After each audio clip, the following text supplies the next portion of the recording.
মানসিকভাবে আঘাত পেয়েছিলাম প্রথম যে কাদের ভাইয়েরটা হয়েছিল তখন, কারণ ওইটা তো একটু ডিফারেন্ট না, ওই ইস্যুটা হঠাৎ করে আমার পার্সোনালিটি, আমার ব্যক্তিত্ব পুরোপুরি ধরেন 360 ডিগ্রি ইউটার্ন করে ফেললো।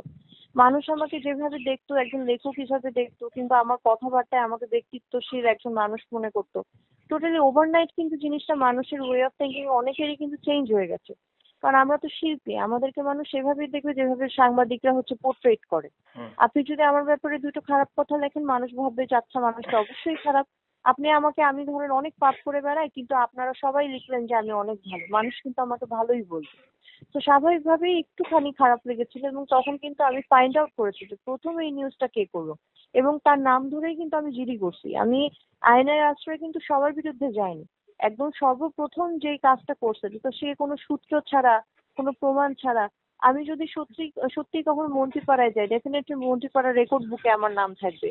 আমি যদি কোথাও দেখা করি, কোথাও সিসি ক্যামেরার ফুটেজ থাকবে। আমি আমার বাসার থেকেই কয়বার বেরোচ্ছি সেটারও সিসি ক্যামেরা ফুটেজ আমার বাসাতেই আছে।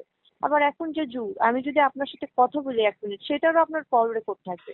তো কোনো ধরনের প্রমাণ নাই বলেই তো আমি জানি আমি 100% ক্লিয়ার ওই বিষয়টাতে। যার জন্য আমি আইনি পদক্ষেপ নিতে বাধ্য হয়েছি যে না, আমি যেখানে পাপটা করি নাই, সেই কাজটা, সেই কাজের দায়ভার আমাকে কেন নিতে হচ্ছে। ওই একটা ব্যাপার ছিল। বাট সেকেন্ড যে ইস্যুটা হলো, শান্ত হৃদয়ের যে ইস্যুটা, আমার তখন এসে আমার কাছে মনে হলো আচ্ছা maybe there is something wrong, সম্ভবত তাহলে কোনো একটা গোষ্ঠী উঠে পড়েই লাগছে। তা আমি তখন আবার এই সেকেন্ড ইস্যুটাতে, প্রথম ইস্যুর যে ধাক্কাটা খাইছি সেটার থেকে অনেক কম আমি সেকেন্ড ইস্যুতে খাইছি।